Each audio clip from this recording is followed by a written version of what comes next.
Okay, I was watching this Robert Greene video and about the nature of stupidity. Robert Greene wrote like this 48 Laws of Power. I'm not real excited about him sometimes because he also wants to explain how to manipulate people, and that's not really what I want people to think about trying to do. But I'm in Israel, Tel Aviv, Israel, right now. It's 2025. It's about January 10th or something like that. I should know what the date is. It's January 11th, Saturday, Shabbat. Okay, so nothing's really happening here, but I'm in the land of, in Robert Greene made a very accurate statement when he said, basically, stupidity is the certainty that they are correct, and this is rampant on in the world right now. Is people are absolutely 100% sure they understand the situation, and this causes a lot of problems because when you are certain, the delusion of certainty causes wars actually. But I'm in Israel, and the deriding fact, or the deriding, okay, I gotta be careful here. I'm trying to say this is a fact. Wrong word. Okay, what I've learned here is that there's delusions on both sides. The one delusion is that the Palestine people do not believe that they are responsible in any way, shape, or form for Hamas or any of the suicide bombings or whatever, and somehow that's like somebody else. And then the delusion they also have is that somehow they have the right to eliminate Israel. Now, Israel is under the delusion that they want to be they're trying to be a first world country where they have the rights to, I don't know what you want to call it. They have the democracy, whatever. So crazily, they allow the Palestine people to come into from the West Bank or from Gaza into Israel proper. I mean, there's these kind of borders between these countries. And the Palestinians will enter, but the Jewish people will not. And the delusion is that they're trying to be open-minded, okay, or something like that, or democracy, something like this. And this delusion is the certainty that they understand what they're doing. And this is what stupid people do: is they don't accept reality. And reality is, I'm constantly barraged by people saying, Andy, you're negative, you're positive, you're whatever, instead of saying, Andy, you're trying your best to have reality. And that's all I try to do, is to accept reality on a situation the way it is. I don't want to edit reality. On the other side is, I'm 100% sure that as a kind of a travel blogger or whatever, I'm competing with people that totally distort reality.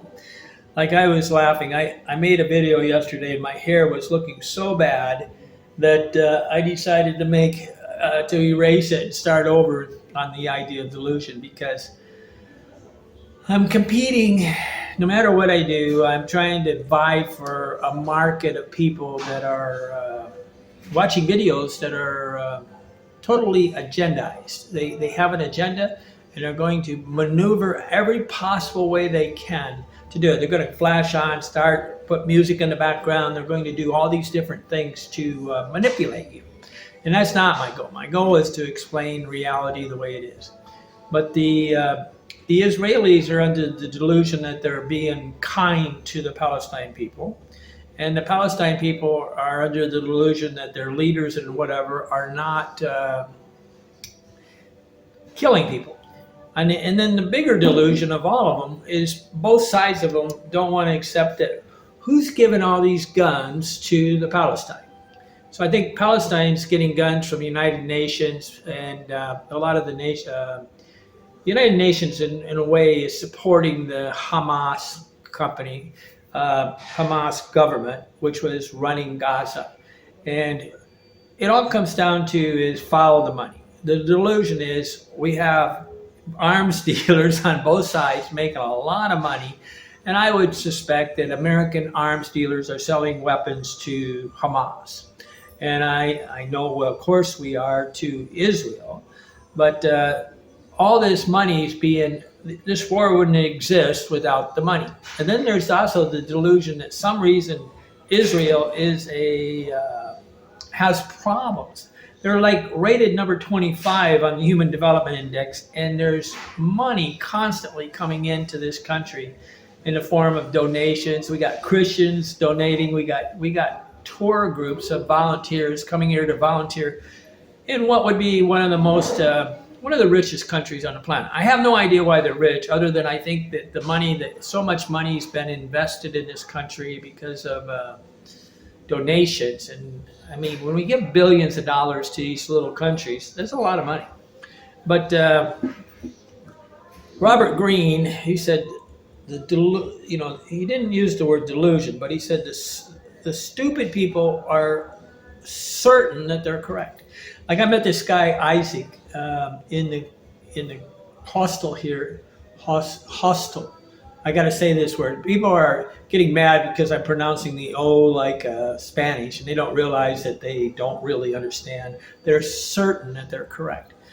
Okay, but a hostel. In the hostel, this guy Isaac said that I could intermarry. I was trying to give him an example of how when a country becomes kind of, I don't want to say diversity, but they really are accepting of most anything and everything. The United States is one of the most open countries on the planet, and Israel is one of the most closed country on the planet. The reason why, and I said you could tell the diversity in a lot of ways by the ability to intermarry. Okay, like in Togo, West Africa, where I go often, I can intermarry. In Colombia, I almost said the city where I stay at. I'm trying to keep that city out of the thing because I don't want to destroy by tourism or the people that are certain they understand. Colombia, I can intermarry. Like in Lake Atalan, Guatemala, I cannot intermarry with the local tribes. Okay, it's like the same as Amish or something like that. And I was trying to explain, and he goes, he's from Connecticut. He's probably doing one of these get rich, live for a year for free scholarships. But they give scholarships to people to do it, to move to Israel, which is part of the delusion, right? But what happens is he said you can intermarry. And okay, that's the idealistic right, and he's correct. I can intermarry with Israel people, and on the other side is Jewish people, but the chances of this happening inside Israel is about a zero, okay?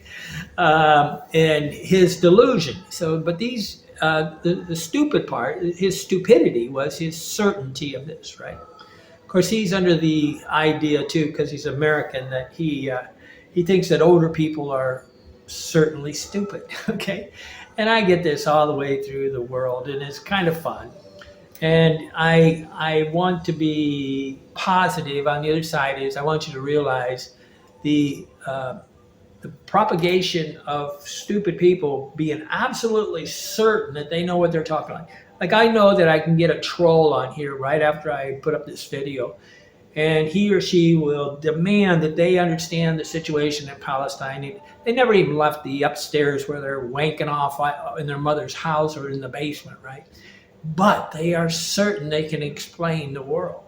And this is the problem. This is a certainty, is a delusion. But the reason why I came to Israel is to remove my self-inflicted delusions of understanding, okay? Because when you experience something, I think a philosopher should experience something. We should always be having 50% of our information coming in from experience, 50% coming in from friends we talk to, and 25% from friends we talk to, and 25% from doing research. But instead, right now, 90%, 95 or 98% of the information that people are getting are from the media. And they all learned, they say, I never trust the media, then delusion-wise, they trust the media. Okay, so I came here and I can honestly admit that the Israeli people are way too aggressive. Okay, and they're really they're like it's like a military state. Okay, and it's like Cambodia or a lot of countries where I've been to, or Dubai, or countries where everybody has to obey. It's like there's hardly any tattoos here. It's kind of interesting.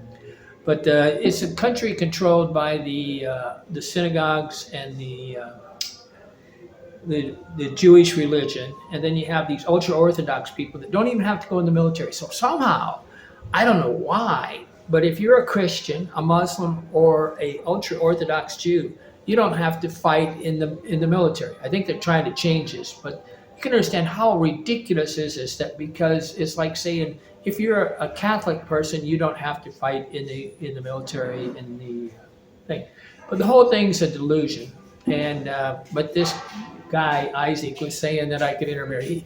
He propagates, and the certainty with which he said it made me just stop in my tracks because it's absolutely insane. Okay, the Jewish religion doesn't intermarry that much with inside the United States. It does, because the United States is a diverse country and we allow this stuff. We can blacks marry whites, whites marry blacks. That's one reason why I go to Togo, is because I can become a part of the community because they accept who I am. Like I was in Palestine, and for sure in a Muslim country you will never ever stop being a foreigner. But how do we stop these delusions? The way we stop them is by having actual experiences, and that it takes longer. I'm spending 60 days here in Israel because I want to be sure that I have enough time to truly talk with enough people and understand it. But I have to go by public transport. I have to associate with the locals. I have to try to get out of the tourist bubble. So like right now, I'm in the heavy duty tourist bubble. It's really kind of difficult to get out of it. I have to walk about 3/4 of a mile just to get out of the bubble. But the delusions are propagated because you read things in the news, and then it's self-prophesizing that you go find out whatever you read on the news. And of course, the trolls and the misinformation is controlling everything right now. So I'm Andy Lee Graham. I'm here and you're not. Why not? But I'm getting closer to 70, and my delusion is that I'm not deluded. I'm not even slightly deluded that people really are enjoying or wanting to watch my videos. I'm not making the videos in the vein of in the type of way that other videos are made, and that has cut. So that was my delusion, that people will somehow understand that I'm in a difficult place. And then sometimes my hair is out of control, the background's too noisy, and all these things. I've always tried to, I want people to understand reality. And so a lot of times I show that reality because I do, but that I'm not. The delusion is that people really want that. They don't want that. They want a completely agendized, flashing back and forth, music, fade in, fade out, all these types of videos, highly professionally edited. And this is what Google wants. This is what everybody wants. They want a delusion of reality. They don't want reality. And that I'm relatively certain of. Okay, I'm Andy Lee Graham. Try to think about your life as a delusion. Maybe like we're living in the Matrix in a way. Everything needs question. And the only way you can question it is not by talking to other people, it's by actual experience. So if you want to get rid of your delusions, you have to have actual on-the-ground experience. And this is one reason to travel. Okay, I'm seriously contemplating getting an apartment inside the United States because it's becoming awfully lonely to travel because of basically because of the smartphone. People don't talk to each other anymore. They basically, I don't know, they're always talking on their smartphone to somebody at home, and then they're not going for 6-month trips where they actually want some social life. And so what's happens is that there's less and less travelers huddles or people that we're talking to, and it's become quite difficult. Like I'm in a hostel right now, and you would think there'd be hundreds of people to talk to, but it's not true. It's just not. They're all in their own little box, living with their smartphones, and that's causing me a lot of the same. I was very lucky that Skype started, I don't know, about 10, 15 years into my travels, because at that juncture, it was nice to talk to my family and friends at home. And I can still do that. On the other side is I'm no longer having the day-to-day conversations with just normal people, because everybody is target fixated on their phone. And it's just a fact of life, and it's the way things, but it's made travel much more lonely. And I haven't got enough Patreon support to really make it easy to some way. There's with enough money you can sort of twist it. You can do certain things to do it. Like just for me to go to a coffee shop costs $5 here. Okay, and then I have to go to 6 of them before I find one that's even slightly sociable. And so just that much money, that's $30 a day just to stop at different places to try to find social life. And but to go out at night and drink or whatever, if I was going to do that, would cost, I don't know, $50 to $100, $200, right? And so the ways that you mitigate the loneliness is by putting yourself in places where there's more social. But a lot of times that social life is costing a lot of money nowadays. Okay, I'm Andy Lee Graham. My normal social life, I will tell you one hint, that when I'm in Colombia or Guatemala or Thailand or Togo, West Africa, the way I have a lot of social life is by going to the markets. And don't get me, there are markets here, the Carmel market, the Mahina Yahuda market, where there is some social life. Now, Jerusalem's a horrible place, one of the most unholy hell places on planet. Jerusalem, Dubai, and Venezuela are 3 places that you should never go to. If you're going to go there, make sure you got an exit strategy, because it's as close to hell as you can get on the planet. Dubai is without a doubt the most uncomfortable place to be I've ever been. Okay, it's like being in the Arctic, and you go outside and it's 50 degrees below zero. Well, the temperature there is 110 to 120 or something like that, and you're doing everything you can to fight the temperature. But Jerusalem is a very unholy place, and nothing beneficial about it. Okay, it's the epicenter of anger on the planet, and that's one reason why I came, because I wanted to understand both sides of the issue. I will say that since I've been here, my support of Israel has lessened, because they need to grow up and separate the countries and make it so that the Palestine people are not used as labor. Okay, I'm Andy Lee Graham, and if you want to become a Patreon and talk with us, we're meeting right now at 8 o'clock on Sunday nights on Zoom, and $5 a month to be a Patreon. But I'm not. I need to increase my monthly Patreon up to about $800 a month, so that I could actually mitigate the problems of loneliness, and then I could continue to travel. But at this level of income, it's could be a lot more beneficial just to go back and live in Indiana and go to the gym every day and work out and go to the library and have a very peaceful life. But who knows? Everything I ever say changes by the minute. I'm Andy Lee Graham. I'm here and you're not. Why not?